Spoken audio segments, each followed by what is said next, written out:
Hello, my friends. Hello, hello. Woo, what a show. What a show. What a show. I just gotta tell you, I feel like I've been enlightened by Terri Cole tonight. We had an incredible show. We talked all about high functioning codependency. And I just gotta tell you something. I just, you're gonna love the show. Let me just say that. It is shocking to me. You know what I love about the show? She has updated the term codependency. Codependency, that term has been around since the 70s. It needed an update, and she has done it, and she has done it beautifully. Um, we talked about the fact that we're raised to be codependent. Yeah. Wait till you hear the show. It's so, so, so good. I cannot wait.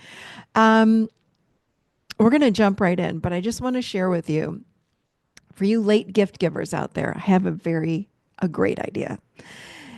In case you've not heard, I've got a 52-week journal. So that's a 1 year long journal. You get one journaling prompt every single week that you work on.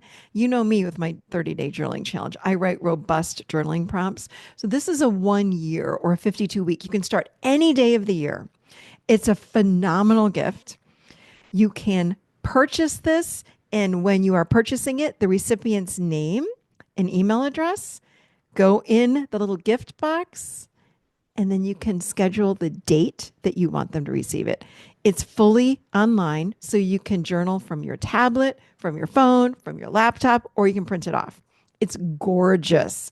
Go check it out. It's 50% off. It is $9.99. I'm going to tell you ahead of time. Get one for yourself and your friend. Head to michelleshelfon.com/52.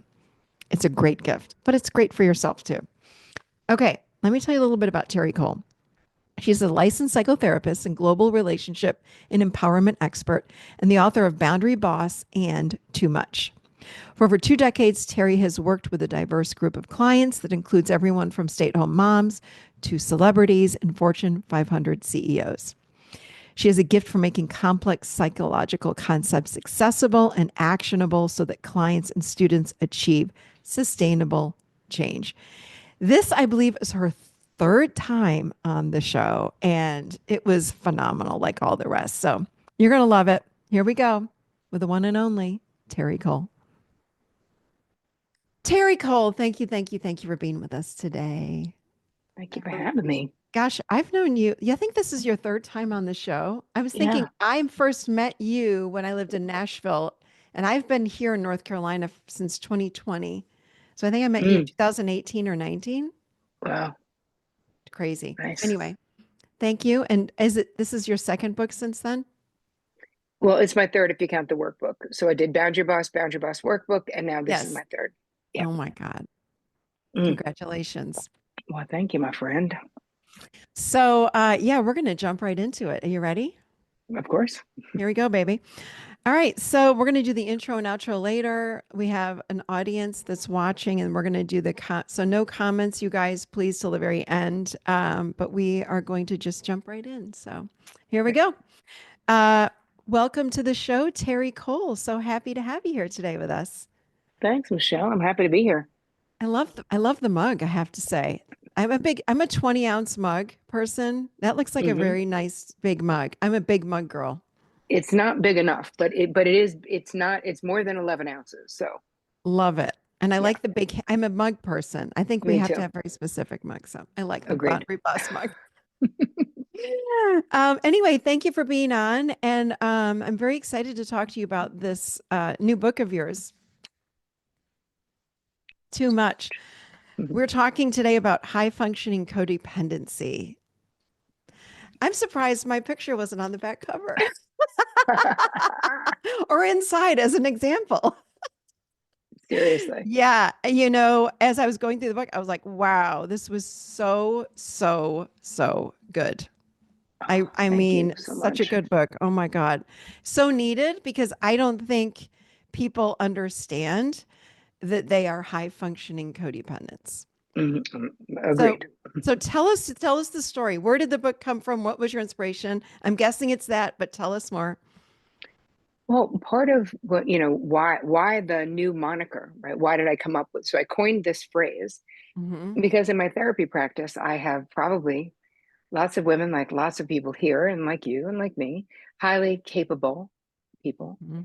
So anytime I would dare to mention that what I was seeing in their relationship was a codependent pattern, they would immediately reject the notion and Mm-hmm. really being unduly influenced by, the seminal text, Codependent No More by Melody Mm-hmm. Beattie, Yeah. um, you know, where you basically, the myths about that is that you have to be like involved, you're enabling an alcoholic Mm-hmm. to be Mm-hmm. a codependent.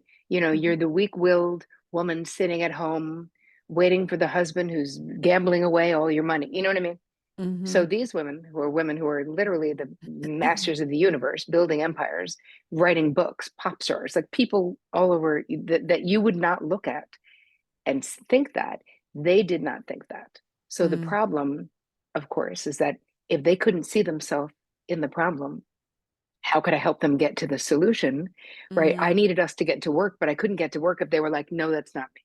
So when I started really analyzing, I was like, Melody Beattie's work, this was Codependent No More, was the seminal text in a way for then. And this is the seminal text for modern women, because we Mm-hmm. are doing all the things for all the people. As soon as I explained to my clients this sort of new moniker, they were able to raise their hands and say, me, I'm the problem, it's me, not to quote Taylor Swift, but I will, and without shame. You know what I mean? Without Yeah. shame. They were like, Yeah. I am burnt out, I am exhausted.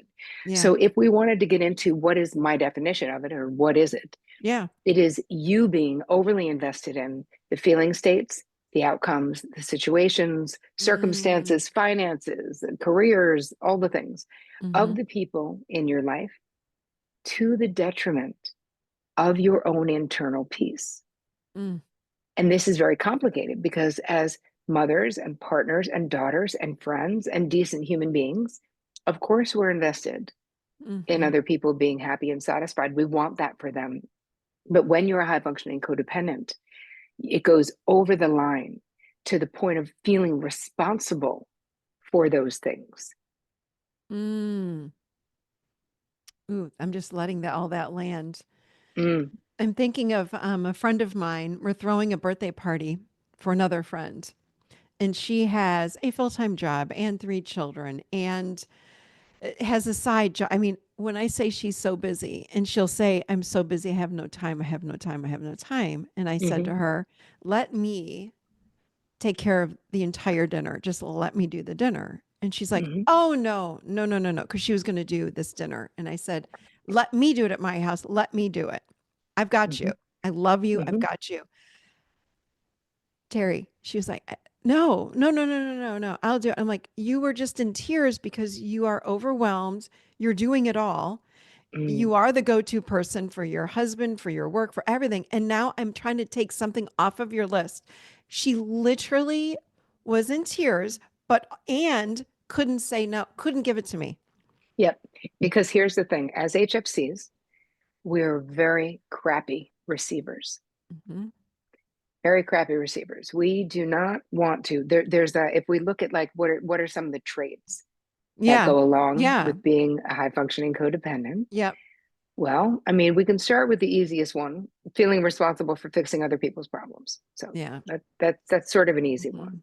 Yep. Going above and beyond, right? Doing things for others that they can and should be doing for themselves, and a lot of times it's stuff no one is even asking us to do. Right. Always ready to jump into damage control mode. Mhm. Keep in mind when you're an HFC, you're a good problem solver too. Mhm. So it isn't Mhm. like we don't have the skills, we do. Mhm. But back to your friend, there's a hyper independence Mhm. that goes along with this, and that we really don't want to owe anybody. We don't want to be a Mm. burden. You think about Mhm. being a burden to other people. Yeah. Other traits that you may experience if you're a high Mm. functioning codependent is getting frustrated or angry when other people don't take your grade A advice, feeling exhausted or resentful or even bitter because of the amount that you're over functioning in your relationships, Uh-huh. Yep. inadvertently trampling on other people's boundaries Mhm. because you don't realize that someone having a problem, or you having a thought about what someone should do, when we insert ourselves as the solution to someone else's problem, we are stepping on their sovereignty, Mm-hmm. right? And even when someone asks you, part of the one of the not easy, I'd say simple but not easy thing Mm-hmm. to change, if you identify with being a high functioning codependent, doing all the things for other people, is if you are an auto advice giver, that instead really work to ask expensive questions instead. So it doesn't mean you're never going to tell someone that you care about what you think about something. Mm-hmm. It does Yes. mean it shouldn't be the first stop on the bus. So the first stop on the bus, no matter anybody comes to you for any reason, the first thing you say is, okay, let's start with this. Mm-hmm. What do you think you should do? Mm-hmm. And then let them talk. Mm. Let them talk. And Yeah. then what? And then what do you think? And then what happened? And then what would happen? Right? So much of the time, someone else not knowing something Mm-hmm. as an HFC makes us so uncomfortable and anxious that we just want to fix it. And people are not projects. And it Oh, that's really good. is dehumanizing when we treat them that way. And again, listen, you guys, no judgment, seeing as how you write books about stuff that you really need help with first. You know what I mean? Like, what do they say? You teach what you most need to learn. Totally. So I was like the most extreme HFC going. Mm-hmm. Do you want to continue with behaviors, or where are we at? I love that. I'm taking so many notes. I'm like, yes, yes, let's talk about that. Yeah, You're let's like, do the me. behaviors. I think that's Okay. really important because I want people that are listening are going to want to wait, is that me? Because Yes. what is it? Yeah, I have a few questions, but go ahead. I'd like Okay. to hear about the behaviors. So we have auto advice giving. We Mm-hmm. have being overly self sacrificing. So you're Mm-hmm. always willing to take one for the team when you're an HFC. Oh You're yeah. like, it's fine. Mm-hmm. Like, so even think about a scenario. Remember when people used to go to work somewhere? Let's just Mm-hmm. say you and your partner were going to work, but he was Yeah. leaving first or she was leaving first, and you have two cars. If the car that they would normally drive would have a flat tire and you're an HFC, you'd immediately say, take the other one. I'll take an Uber. Let's go. Like, Mm-hmm. super, we're just problem solving immediately, not even thinking about it. Mm-hmm. Auto accommodating is another of the behaviors where I tell a story in the book that I was in this busy hair salon in New York City on a Saturday, which I don't normally go to because it's crazy there. Mm-hmm. And I had some mask on my hair. So I'm laying in the sink. I'm going to be laying there for 30 minutes. And all of a sudden, the sink traffic starts to back up. One person in a robe, two people in a robe, three people in a robe. And now I'm so anxious. I can't even take it. I'm like, I don't need to be taking up this sink. I should tell them I should move. It's fine. So I raise my hand. The assistant comes over and I was like, I don't need to. She's like, yeah, lady. Hi, we do this every Saturday. I think we got it. I think we're good. Don't worry. You're fine. But I realized that me being dialed into my environment, Yeah. this is a part of being an HFC, where I could have been laying there listening to a podcast, calling my mother, relaxing my exhausted brain, but I wasn't doing that. Mm. So there's a cost for all of this. Now, what was I doing? I was taking responsibility for something that is not on my side of the street. The sink flow at my hair Mm-hmm. salon Mm-hmm. is not my responsibility. And it's really, when you think about it, it's pretty like presumptuous for me to be like, I've got this great idea. The assistant was like, yeah, lady, I think we got it, but thanks. So that's auto accommodating. And it could also look like being on a plane and hearing that two people need to sit somewhere and you being like, I'll move, or like Mm-hmm. we just insert ourselves into any Mm-hmm. conflict, any problem. We just don't want there to be any problem. Another one of the behaviors is anticipatory planning, Mm. where you're going to be with these people. Sometimes maybe they're difficult people, maybe you're with family. Well, Uncle Bobby and Uncle Jimmy don't like each other. Let's make sure they don't sit near each other. I'll make sure I have the booze that they both like to drink, like twisting ourselves up in a pretzel to make sure that there's peace in the valley or peace at the Christmas party or whatever it is, Mm-hmm. rather than having a conversation with grown ass adults and being like, if you guys can't figure it out, don't come to the party. right? Right. Right. Instead, we don't ever put it on someone else. We're like, I can do something to ensure that everything goes well. And Hmm. the function, the bottom line of this is there's so much self-abandonment Right. that is a part of this process. It's not free, Hmm. right? We have a hyper independence, right? Did we already talk about that? Hyper independence? I Okay. don't think so. No. Okay. Because I just did 3 interviews in a row and I can't remember what I said. But where we don't want to be a burden Yeah. onto other people and we Mm. don't want to owe other people. Mm. And we're not great. Like as we started this conversation, we're As saying we're crappy receivers. receivers, right? Yeah. Yep. But we're really not great at being vulnerable. Mm. We are the queens of I'm fine and I got it. And the thought that it has to be me. So the idea of delegating, because we also, many of us suffer from perfectionism and Hmm. we're super efficient. So we know if we delegate things to people, Hmm. we, in our minds, we're like, they're going to do it wrong. And they probably are if Yeah. we're holding them Yeah. to our standards, which are usually higher than most.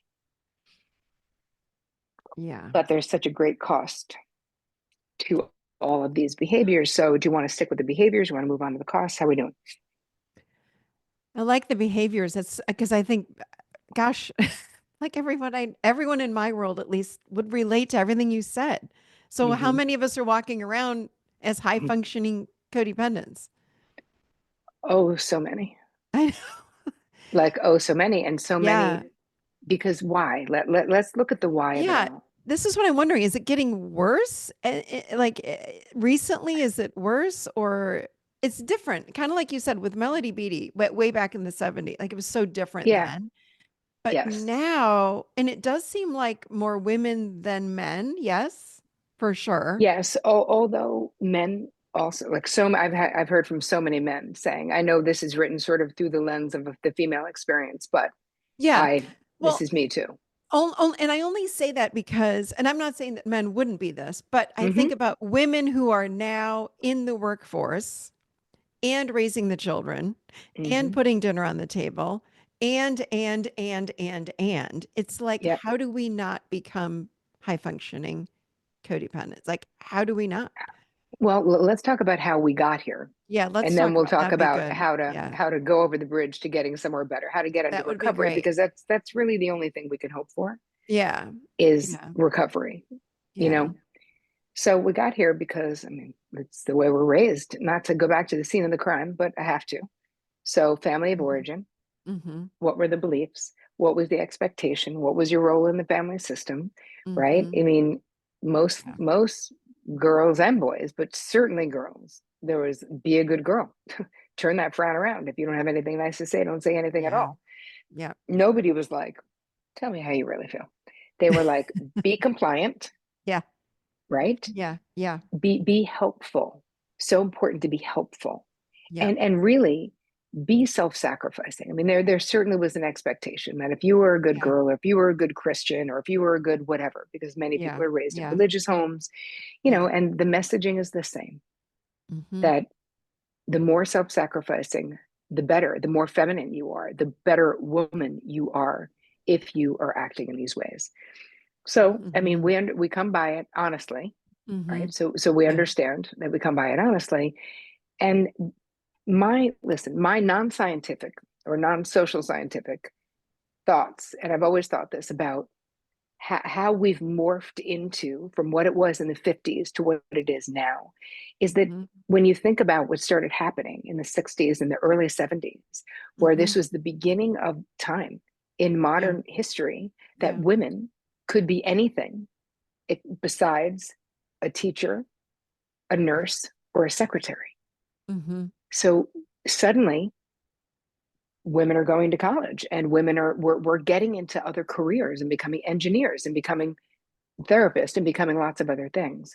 Yeah. And it's almost like there was such a collective fear that if we didn't keep up doing all the things at home that our right to become something other than a wife or a mother was going to be taken away from us, our right to have a Hmm. career. So it's almost like I get this feeling, I visualize this like collective, don't worry, we'll still do all of this, right? I can bring home the bacon, fry it up in a pan, right? And never let Yeah. you, and not shirk my wifely duties, right? If you think about that song from Yeah. the Yeah. 70s, Yeah. I Am Woman, was that somebody. Anyway, point being, it's like we wanted to do it all, not Mhm. knowing how hard it was going to be to do it all. Yeah. Yeah. And now we've habituated, we've taught people how to treat us, we've taught people we are super women, that we can do it all, that we will do it all. We do all the emotional labor, all the heavy Mhm. lifting, worrying about the end of the year teacher gift, and who Mhm. is, planning the summer camp thing for kids, and Yeah. all the things, right? And Mhm. it's too much. That's why I named the book Too Much, because Yeah. we're exhausted and burnt out, but it has to start within, right? It Mhm. has to start with us. If these things are going to change, and I believe they are changing, and I believe it's Mhm. possible to change them, Mhm. but we have to stop aggrandizing exhaustion. We have to stop being like your friend saying, I'm so busy. And someone says, let Yeah. me help. And she says, get lost, Mhm. right? Because she can't even tolerate. We're so attached to whatever the meaning, or Mhm. we don't know that you could do it differently. I mean, part of how this came about for me, the high functioning codependency, the even Mhm. understanding codependency, was Right. through a story that I tell in the book about one of my sisters, who, I'm the youngest of four sisters, and one of my older sisters was in an abusive relationship. So she was an active alcoholic. The guy was doing crack. They lived in a shack in the woods with no running water and no Wow. electricity in upstate New York, which is fucking cold. Yeah. Like, it was an HFC's nightmare, that Mhm. even though my whole life was exploding and I just become a bonus mom to three teenage boys, and I just changed careers from being a talent agent to being a therapist, and I moved to New Jersey to be with my found family, like, so much was happening in my own life, but I couldn't, the only thing I could think about is, how am I getting Jenna out of that domestic nightmare? Like, what am I Mhm. doing? So I was talking to my therapist, and I was crying, and I was like, I've done everything. I've done it all. What am I going to do? And she said, Terri, let me ask you something. What makes you think that you know what your sister needs to learn in this lifetime and how she needs to Mm. learn? I was like, well, I think we can both agree it doesn't have to be in a shack in the woods with no water with this idiot. And she said, Terri, I can't agree because I'm not God. I don't know. Mm. But do you know what's happening for you? And I was like, obviously not. And she's like, okay, here's the thing. You need boundaries Yeah. with your Yeah. sister. You're obviously codependently attached to her. You're trying to control what's going on. It's not working. So you need boundaries, which I didn't even know I was allowed to have with a sister. I didn't even know that was the thing that I could have. I was in my 20s. Mhm. And so I talked to my sister, said, hey, this is really painful. I cannot talk to you about this guy. I really can't. But if you ever want to get out of there, I'm still your person, and I'll always be your person. So Mhm. less than 9 months later, she called me and said, are you still my person? And I said, I'm getting in my car right now. Wow. I get her out, but she gets herself out, right? And the end of that story, and why any of this matters, is Mhm. that me, my sister's baby sister, being the hero of her story, is not that great for her self-esteem. The way that it turned out, she is the hero of her own story. My husband and I helped her, but she got into recovery. She went back to school. She's never been in another abusive relationship. She's been sober. And Mhm. this was decades ago, you guys. But Yeah. point is, when we are inserting ourselves as the solution Mhm. to all the problems, we are really centering that person's problem on us, not on Mhm. them, not on what they Mhm. need to do, not on what they're experiencing. And as much as I thought I was being loving, it was a little painful to realize that, me trying to interfere with what was happening with my sister was a little bit more about me than I would have liked to have admit to myself. Gabor Mate talks about it like, I'm trying to fix your feelings because Mhm. your feelings are giving me feelings that I don't like. So I want my pain about your feelings to end. Hmm. So I'm going to give you solutions. And of course, that doesn't actually work, but that's kind of what's happening. So true. Because we don't know how to feel our own emotions. So Hmm. stop making me feel bad and I'll fix you so that you stop making me feel bad. Exactly. That was, thank you. Thank you for all of that. What is the difference, do you find? What's the difference between just, hey, I'm codependent versus high functioning Mm. codependency? What are the differences there? Well, if we look at codependency, right? Melody Beatty, codependent no more. Hmm. Got to be involved with an addict. Hmm. That was codependency for them, and this is high functioning codependency is for the modern life, for modern Yeah. people, right? Yeah. Yeah. So the image we have is of the long suffering person being involved with an addict, and there's a Mm. weakness associated with codependency. Hmm. It's not true, Hmm. but that's the image. And Yeah, that's so true. Hmm. when we look at the foundation of any kind of codependency, garden variety or high functioning, the foundation is an overt or a covert attempt or bid to control other people's outcomes, Hmm. True. right? Yeah. Yeah. Yeah. Yeah. I'm thinking through it. Yeah, I agree with you. It's always to control someone else's outcomes. Right. But high And so, functioning. Yeah, go ahead. no, but with high, the irony with high functioning codependency is that the more capable you are, the Hmm. less codependency looks like codependency, but it's still codependency. That's what's so crazy. Is that in your book I was reading about, like, these are CEOs of companies, these Hmm. people, and it's like, the old version of codependency wouldn't say that, right? The new version, Hmm. though, is we're in the world functioning like really, Hmm. really well. And it could be someone like that or someone that's staying home with their kids, but again, doing 1,000 things throughout the day, and Hmm. we're all tired. It's like we're Yes, tired. We need naps. We're drained, the whole thing. but it's also prioritizing other Hmm. people's wants, needs, desires, Yeah. feelings Yeah. above our own. Yeah. And really, ultimately, when we think about getting on the other side, like how do we get into recovery? One Yeah. of the things that's absolutely required is that you have to value, like what you think, what you want, and how you feel Hmm. has to be more important to you than what anyone else wants, thinks, or feels. And I mean anyone. Yeah. I mean anybody. It has to be the most important to you. Now, that doesn't mean we won't compromise in our relationships. Of course we will. Yeah. That's not it, though. So much of the time, my clients don't even know how they feel, what they want. Like they really don't, because what they want is for everything to run smoothly. Yeah. What they want is for their people to be okay, Hmm. all the kids to be okay, partner to be okay.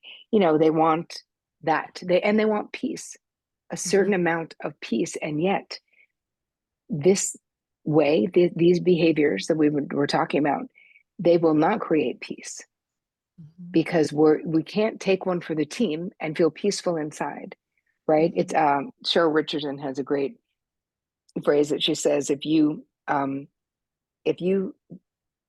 don't say something to keep the peace, you start a war within yourself. Ooh, that's really good. Yeah, That's really good. it's so true. It's so hard. I remember in my own journey of becoming aware of the codependency and then Hmm. shifting the codependency and really Hmm. starting to see the whole world differently in myself. Hmm. The shift goes, for me, it was the shift went to from out there, you, to me. Hmm. And Hmm. it felt, and I know, having 20 some years of clients, this is what they would say as well. Hmm. It feels selfish. Yeah, it I does, and it's can't. not. Yeah, I don't want to do that. That feels wrong. How can I be Hmm. so selfish? Yada yada yada. Um, But let's look at that. yeah, what do you say to people that say that? Because being on the other side of it, I'm like, no, it wasn't selfish. But what do you say to someone listening right now that says, but isn't that selfish? Shouldn't I be I, focusing on everybody else? Shouldn't I be no, putting everyone else before myself? no, because here's the thing. When you do, you will eventually end up angry and bitter. You will eventually end up feeling underappreciated. You Hmm. will eventually kind of be a martyr. And trust Hmm. me, there's no 70-year-old martyr. When they were 20, they weren't like, I can't wait to grow up and become a martyr. It just Yeah. happens Yeah. when there's so much self-abandonment. And then there's an expectation. When we focus so unduly on other people, then we kind of feel like they owe us something. Hmm. Everything I've done for you, you know, it Yeah. does not make for good relationships. And when we're doing it this way, what we're doing more than actually having heart connected relationships, we're managing the people in our lives, which Mm. is not the same thing. Right. And nobody wants to be managed. Nobody wants to be a problem for you to fix. It just doesn't feel good. Hmm. And I think that we've all sort of been on the receiving end. And it's Hmm. so funny, when I was such an active HFC in my younger life, I'd be giving everyone auto advice all the time, like about who, Hmm. and it could be somebody I don't even know. It could be like a steward, like a Yeah. flight attendant, like anybody. Same. And I then get that. anybody doing it to me, I'd be like, you know what I mean? Like I would Yeah. really, really not appreciate someone Definitely. treating me like a problem, even though Yeah. I was Right. treating everyone else like a problem, Yeah. you know? Yeah. So, what are some steps toward recovery? So, if someone's Hmm. listening, they're saying, "Oh my God, this is so me. This is me to a T, Terry Cole. Hmm. What do I do? What are some things that someone can do right now?" First and foremost is just move from auto advice giving to Hmm. expansive questions. Okay. All right, that's your first thing. No Okay. matter who you're talking to, it could be a 17-year-old or a 6-year-old. Hmm. If you have a kid who comes to you and is like, I had the worst day and I had a problem at school, instead of you being like, hey, don't get into trouble. I don't want there to be a problem, or you better, whatever, you say, tell me what happened. They tell you what happens. You say, okay, what do you think you should do? Mm. And then stop talking. Hmm. And this is how we get to know the people in our lives. Hmm. When you're in HFC, any kind of conflict like that, a kid being in trouble, brings up so much anxiety that Mm. it makes us Hmm. just have to fix it. We can't Hmm. stand it. I Hmm. was just doing a pod before this, and then when one of the women was saying, if I'm on a plane and two Hmm. people are having a problem with a seat Hmm. situation, the energy of that conflict is so stressful to me that I'll just get up and say, "You can have my seat." Or like I Hmm. can't, she's like, "I can't even stop myself from doing it," Hmm. and I'm like, "Okay." But we need to start on, we got to take it from the beginning as to why why should we care about this behavior? Why should we want to change it? Yeah. Yeah. Well, we can start with the fact that it's not sustainable, Hmm. that what I see in my office, autoimmune disorders, cancer, insomnia, Hmm. TMJ, MS, like so many things that I have no doubt that Yeah. the hypervigilance required when you're in HFC, we're not just scanning like are people okay? We're like Hmm. scanning, is everything okay? Like you're in Hmm. a restaurant, you're scanning. Oh, look, there's a wait for a table. We should tell her we're not in a rush. Like always trying to change something, make it better, avoid conflict, right? That's what Yeah. and the anticipatory planning is all Yeah. about that. It's like running through scenarios in your Yeah. mind. Okay, if that happens, I'm gonna do this. If that happens, I'm gonna do that. If that happens, like there's no rest True. for your brain, right? And Hmm. it's exhausting to be at that pace. So it certainly takes its toll Hmm. in the way of health. Mm. And we got to look at that and burnout. And it takes its toll on your relationships, right? Because we're trampling on people's sovereignty, because people become projects.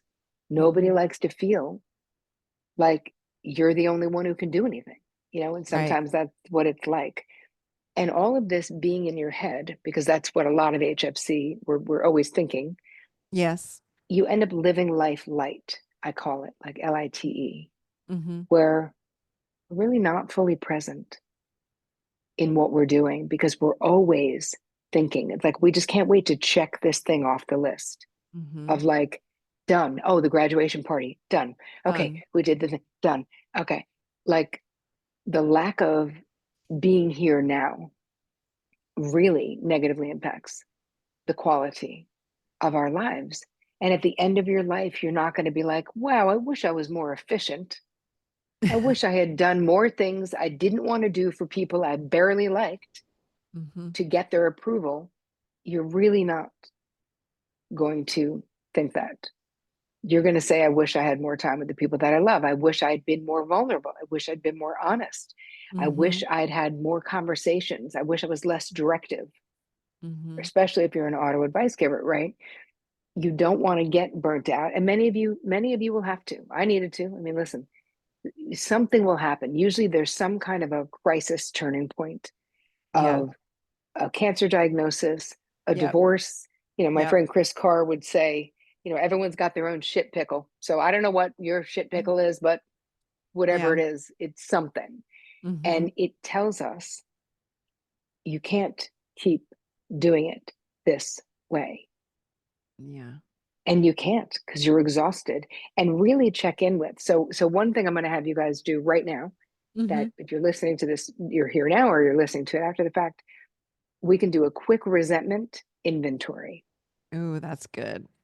Okay. So that's going to tell us probably where we're doing too much, probably Okay. where we need better boundaries or we need to set limits. So you're just going to think of in your mind, who are you holding on to resentment, Mm. right? Where are you feeling a little, mm, it Mm-hmm. doesn't even have to be big, right? Because resentment is cumulative. So even the small annoyances, they they will stack up. And a Mm-hmm. lot of times they'll put us into this state where we're having like a low key aggravation, where we're just waiting for something, just waiting for someone to cut us off in traffic, or we're just waiting for something to happen so we can explode because we're Mm-hmm. keeping so much stuff in. Um, so once you, let's just say you come up with, you want to give me an example of a resentment you might have? Well, I'm not an HFC anymore, so So you're fixed. I have no resentments whatsoever. For Excellent. me, sometimes for me, I sit when I think about it's not who I resent. I get like resentful of the lack of time I have in the day. So Mm-hmm. then when people ping me, I go into like, do you know how much I'm doing in one day? I go through that Yep. whole thing. So Yep. that's mine. Okay, so that's okay because you can still use the resentment inventory as a way to make a change. Mm-hmm. So you go, oh, I have this weird relationship with time. I make Mm-hmm. myself so busy that Mm-hmm. when anyone tries to interrupt my fevered pitch pace that I'm going at, I feel underappreciated by them somehow. Just you even Mm-hmm. calling me, like, you think I have time to have a leisurely conversation on a friggin' Yeah. Tuesday afternoon? Like, what the hell's wrong with you? Like, Yeah. these are the things going through our minds. Yeah. So the real thing with that resentment is your schedule. The Mm. real thing, and one of the most important things we can do as HFCs, is to slow down. Yep. Slow down. If you don't have a regular meditation practice, Mm-hmm. you should. I don't mean you, I just mean collective you. In general, Um, yeah. Yeah. In fact, because, like three yeah, times a day, plug in, even if it's 5 or 10 minutes. yep, That has been a game changer for me. It's like a reset. It's like yes, you're resetting your phone or your laptop, like you're turning right. it off and on. I'm like, okay, wait a minute. That is something that has changed my life because when you slow down, you are able to better tune into your body, sit in the present moment, feel the emotions, Yep. do the check-ins. So I intentionally do that more than ever in my whole life, honestly, and it's been a game changer for sure. Huge. Yes. And you know what it'll also do, Michelle? When you have some kind of a dedicated practice, if you really do it, and I suggest 20 Yeah, minutes in the morning, yeah, that would be yeah, my I do. desire for you. Yeah. It actually, we gain about 2 seconds or 2 to 3 seconds of response time. And Mm-hmm. we have to, Mm-hmm. because these behaviors, so many of them are habituated Yep. and they're compulsive. Yeah. So Yeah. when people will say to me, I get pushback online, of course, from all the HFCs being like, maybe I'm just nice. I'm like, Uh-huh. here's the thing. If you can't not do the thing, like Mhm. jumping up to offer your seat, it's not you being nice. It's compulsion. It's you Yeah. wanting to control the Yes. situation. And you might be frustrated and pissed that you did give up your good seat just so that people could sit together, just so that you could fix that. It's like a short term Hmm. fix, Yep. but it's not even your problem. So I think that buying time, that those 2 to 3 seconds of expanded response time Hmm. gives us the opportunity to say, oh, hey, that's not my side of the street. You just brought up a word. I remember I did a podcast. It was a solo one on my show years ago. And it was, I think I called it Codependency is Controlling. And Mm-hmm. whoever thought of it as being so controlling because it's Yep. so nice. Like we're being so nice to everyone, right? Right. Giving all of our brilliant advice and helping out and giving our seats away and all this stuff. And it's like, that's actually extremely controlling. Yes. We really need to have, and that's what I love about this book. It's like a perspective shift on what this is, Yes. right? Correct. Because I too, in my own practice, have had pushback from people that I work with now. And they're like, well, that's not true. I'm being nice and it's Mm-hmm. friendly. And how can you say that? The thing that I hear about now, for some reason lately, I've heard from a lot of people that have, aging parents. They're ill. They're going in home, whatever it might be, homes, whatever it might be, and there's guilt. So much guilt. Mm-hmm. Talk a little bit about the guilt that we feel that comes up Mm-hmm. when it comes to, it could be anything. Again, for some reason in my Mm-hmm. audience, I've been hearing a little bit more about that. But well, I have guilt again, speaking up for myself and saying no and Mm-hmm. not giving up the seat. I'm like, is it guilt? So talk about what emotion it is that's coming up. Well, I mean, if they identify it as guilt, it's fine to say that's what it is. What I would say, no matter what Hmm. that feeling is I invite you to really look at it. Yeah. Don't just have the old familiar pang of guilt, Hmm. and just leave it there. I'll ask you to look at it and ask yourself, Hmm. do I have anything to feel guilty about? Yeah. Like, if, listen, here's the thing, the difference between guilt and shame, right? We talk about this. Guilt Yeah. says I did something wrong. Shame Hmm. says I am something wrong, right? I am wrong. Something is, monumentally broken with me. Hmm. Guilt can be a reparative. It can inspire us to Sure. make a reparative action with someone. Maybe we should apologize. Maybe we did snap at our partner or whatever. That's not what we're talking about. The types of guilt that HFCs feel for not going above and beyond, we're going to need to adjust that when we realize of what we're really doing, right? That the going above and beyond, if we're doing it from a place of approval, a place of staying in control of the situation, Hmm. people pleasing, right? Hmm. All of these less than really optimal places, Hmm. then I think we should question the guilt. Yeah. Are you really the only person? Does it really always have to be you? Is it Hmm. even your side of the street? Hmm. And I think that there's what I'm seeing with people getting on the other side of this Hmm. is really sort of re-establishing or redefining Hmm. what their responsibility is. And it's not about being unloving. I really want people to see that getting into recovery from high functioning codependency means that all the good stuff that you are as this highly capable and empathic human will be amplified.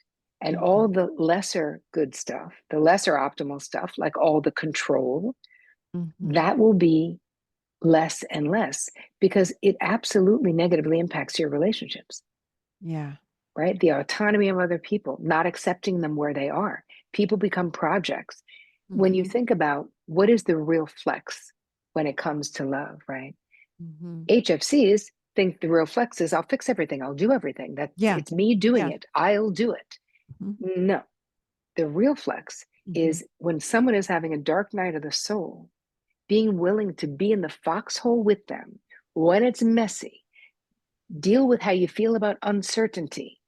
Let yourself be uncomfortable and still be with them, and don't treat them like a project, and don't make stupid suggestions that they're not going to take only to make yourself feel better, that will ultimately make them feel unseen and unheard. Being Right. there, compassionately witnessing where they are, and simply saying, how can I best support you right now? Mm, mhm.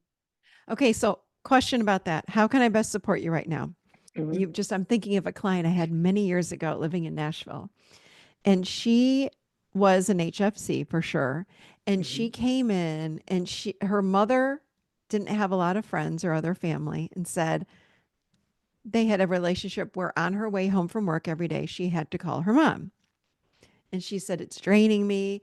I don't want to do it anymore. I work, 9 hours a day. And then my mom just complains the whole time on my way home from work. mm-hmm, So then I'm even more stressed when I get home and I've already had a long, stressful day at work. mm-hmm, I don't want to do that anymore. And she mm-hmm, goes, but I can't stop because my mom has nobody and that makes me feel guilty. That mm-hmm. makes me a bad daughter because I'm an only child and yada yada yada. What would you say to her?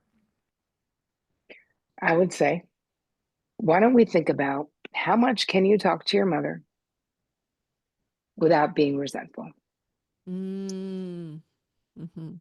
Right. So the questions you can ask yourself before taking on anything is, do I have the bandwidth to do this without becoming resentful? And number two, do I even friggin' want to do it? Yeah. Now, it doesn't mean in life we won't do things we don't want to do. Of course we will. Hmm. But I think it's important for us to actually be honest with ourselves. Because listen, sometimes we'll choose to do stuff like that client may still have said, I am an only child. My moral compass tells me I'm not cutting my mother off.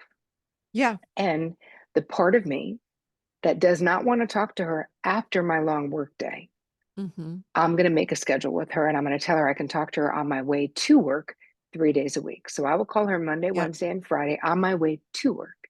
Hmm. And I'll make sure I call her when there's only 10 minutes left of the ride or Yep. whatever it is that you want to Yep. deal with. So we make boundaries, we Hmm. set limits that Hmm. make sense for us, where we still can be. Because listen, if you're a dutiful person, the answer is not like cut off every family member who's annoying, right? No. That's Yeah. not what No. we're saying, and we No. wouldn't do that. Hmm. But it's also she would probably be more present with her mother, even if she was complaining, Hmm. if she hadn't already worked for 9 hours. And Hmm. she didn't feel like she had to do it every day. And if her mother complains about it, then you have to be able to tolerate the discomfort of that. That's key. Yes. Tolerating, being able to sit or to become comfortable in the uncomfortable and blah, blah, blah, become comfortable in the uncomfortableness of the emotions that you're feeling that come up when you're not Yep. reaching and Yep. fixing and making everyone feel better. Yes. And here's the thing. Yeah. You may not even become comfortable, Hmm. but you can tolerate them. Tolerate it. Yeah. Right? Like I've never loved like having a brawl with someone. It's just not my way. Yeah. So even though I can, if I must, if I Hmm. got to bring it, I can do it. But I'm my personhood.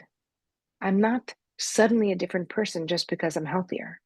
Yeah. I'm not going to be walking around like picking fights with people. It's just not the way it is. You Hmm. just become a better version of yourself when you get into recovery from this affliction. Couple of questions before we end and head over to the Mm-hmm. Q&A, if that's okay with you. Sure. So someone wrote in and asked, I've heard as a codependent, I'm a magnet for narcissists. What tool is the best way to break this pattern? Well, get into recovery Yeah. from your HFCness, that's for Mhm. sure. Yeah.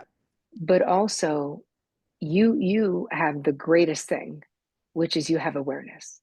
Hmm. Now that you have awareness, Hmm. you know, and I'll give you 5 red flags to look for in narcissistic relationships, but you already know if a relationship starts fast and furious, if somebody is love bombing Yeah. the crap out of you, everything is Yeah. amazing. They can't wait to take you Yeah. to Paris. They introduce you to their family. They can't wait to give you gifts. Sex is amazing. All those things. Put the brakes on that. Yeah. Mhm. You can lovingly just tap them. Yep. Just tap them. You have plans to go away with your girlfriends, keep your plans and go away. Because Hmm. if this person is not a narcissist, they will be able to tolerate the disappointment of that. If this Hmm. person is a narcissist, they will not be able to, and I doubt they'll be able to hide it. Yes. So keep your eyes peeled Hmm. for their controlling behavior, and you dictate how quickly a relationship goes. Don't let someone else dictate it for you. If you know you the person might be pressuring you to be sexual, if you don't want to be sexual, don't. Hmm. And say, nope, I have an 8 date rule or a 5 date rule or whatever it is, because Yeah. we know this about narcissists. They are very charming. They could be very convincing. So Hmm. be aware. If you've been a magnet in the past, be aware. Talk to them. See if they have insight into Hmm. themselves. How do they talk about their exes? Right? Mm. How are they talking about you? Hmm. Are they just blowing sunshine up your butt? Are they just stroking your ego left and right? Right. If it feels too good to be true, you guys, this is not being cynical. I'm just saying It's true. it probably is too good to It be is. true, because Yeah. trust and relationships take time. And Hmm. again, even if somebody wants to rush it because they're really attracted to you and really like you, and that's great, you putting the brakes on will most likely not deter someone who's not a narcissist, right? They Hmm. might be like, "Oh, I'm disappointed you're going away, but I can't wait to see Right. you on Tuesday." Exactly. The narcissist is going to be like, after the dinner I made for you, I can't believe it. I got tickets to Broadway show for Saturday night. I was going to surprise you. Yeah. You know what I mean? Like Hmm. it's going to be a drama. They're going to try to get you to change your plans. Yeah. So true. All right. How about this one? I think I know the answer in myself when I feel it, but I would love for, let's see, I'd love to hear the difference between healthy, regulated empathy and anxious codependency, caught feelings. Does that make sense? And I don't anxious know about the, codependency. Yeah. I mean, so what is the difference between healthy empathy Hmm. Yeah. and codependency? Yeah. Like where Yeah. you're Where's the feeling the fine other line? person's feeling. Yeah. Yeah. Well, here's the thing with healthy empathy is that you can realize, even if you feel what's the other person is feeling, Hmm. you know it's not happening to you. Hmm. And when you're in HFC, the urgency, what I would say to this person is check your urgency. Yes. So if your friend calls you with a problem, how quickly do you put down all the things you're doing Hmm. to then make this your primary focus? Like how quickly does your best friend's problem become your problem actually? Yes. Feeling like it's actually happening to you. That's when we know there's an enmeshment in the emotions. Yeah. I have a great example, and I've used this before. Tell So me. funny. When I lived in Nashville, I remember my friend called me and she says, she calls me and I said, "Oh, what are you doing Mm-hmm. today?" She says, "Well, I've got to take my car in for an oil change and I'm going to leave it there. I need some work done." And I said, "Oh, what time do you want me to pick you up? I'll bring you home." Like I didn't even skip a beat. There was Mm-hmm. no like, and then she started laughing. And this is when I became really aware, it's probably, I don't know, 10 or so plus years ago. But I started becoming really aware of this codependency. And I had asked my closest friends, you have to help me see it because I can't even see it. I think I'm the nicest person on the planet. She started laughing. She goes, Mm-hmm. I love your codependency. And I'm like, how is that codependent? She goes, I didn't ask you for a ride from the car Mm-hmm. dealership. I'm like, I missed it. Totally missed it. So I Yeah, started paying attention. And what you said is so true. Having the awareness is key. Because it's the could start best. to catch myself like, wait a minute, did I just tell them I'd help them? They didn't even and so I learned how to Mm-hmm. wait for someone to ask for my opinion or help. Yeah, So, yeah, great. That's a great example. right. All right. Here's another question. What is the difference between people pleasing and codependency, or is it the same? I mean, there's aspects of it. Codependency is people pleasing is one behavior under the umbrella of codependency, Right. right? So it's a part of it, but there's so many other elements that make up codependency. But people pleasing is certainly one aspect of codependency. what would you say? And I understand what you said earlier as far as like the way that we're raised or that we were raised, right? I think the Hmm. kids, and we could go off on a tangent here. I think the kids of today feel different to me. There's Hmm. very different. Like it's not how we were raised. Yeah. We were raised as the little kids that are like, be polite, don't say too much, Hmm. basically Hmm. people please. Like really, Yes. basically Be like compliant. me compliant. Let me wire you to be codependent because that's when you're a Yes, good please. little child, right? Yeah. What do I say? Um, We're raised and praised to be raised and praised. self-abandoning codependents. Yeah. Let me Most of betray us. who I am. Yeah, for sure. Yep. Um, wait, I had a question around that. But oh, I know. What would be the like the wounding or is there wounding? Like, does there even have to be wounding or is it just how we were raised? It's interesting you say that because I was on the Danny Morell's show, and Danny was hypothesizing to me that this was all about father wounds and people with father wounds. All, and I was like, no, man, Nope. Nope. not accurate. What it Nope. is this is society, and Mm-hmm. what I've seen in my therapy practice in the last 27 years is Yeah. that you could come from a super chaotic system and Mm-hmm. become an HFC. You could come from a relatively normal, which we would consider a pretty healthy family Yeah. system, and become HFC. Because Yeah. even healthy systems, right? Let's make the determination of what that looks like. Mm-hmm. In Mm-hmm. a relatively healthy family system, the system itself is child focused, not child Yeah. obsessed, just child focused, meaning kids of school. We're not Yeah. like going on a road trip while they're in school. Like child focused. Whatever is happening for the kids, Mm-hmm. the family is organizing. Oh, a kid does sport. Okay, so we're going to go see the sports. We're going to do the thing. When you're in a disordered or a dysfunctional family system, usually there's an identified person who the system is organized around. It could be Mm-hmm. someone who's sick. It could be the abusive person. It could Right. be an addicted person. So Mm-hmm. now kids in that system really learn to focus on other people. But think about the patriarchy, right? What did little girls learn? Focus on other people, Mm. right? What Mm-hmm. make sure other people are comfortable. Don't say or do anything that Yeah. would make someone else be uncomfortable, even if Uncomfortable. it means you're uncomfortable. Yeah. So Swallow yeah, to that. answer Yeah. your question, Mm-hmm. it really doesn't. You don't even have to have anything super dramatic happen in your childhood Yeah. to be an HFC. Yeah. Last question, and then we're going to shift over to Q&A. I'm curious if separation anxiety mixed with the alarm bells of simultaneously wanting to cut and run are intuitive signs that I'm not ready for a relationship and I'm attached or codependent with my person. All right, so read the first part again. Yeah, I'm curious if separation anxiety mixed with alarm bells of simultaneously wanting to cut and run are intuitive signs that I'm not ready for a relationship and am attached slash codependent with my person. They're wondering about if they're codependent. I mean, listen, how do you feel in the relationship? Yeah. I mean, what are the alarm bells about? Yeah. Is it just an attachment thing where you're anxiously attached and so you can't relax because you're always worried about what they're doing, or you are avoidantly attached so that being in a relationship makes you feel like you're smothered? I mean, Yeah. the real content there from that question, the person would have to dive into why are alarm bells going off? Right. Is it actual alarm because you're in danger now because this person is wrong for you?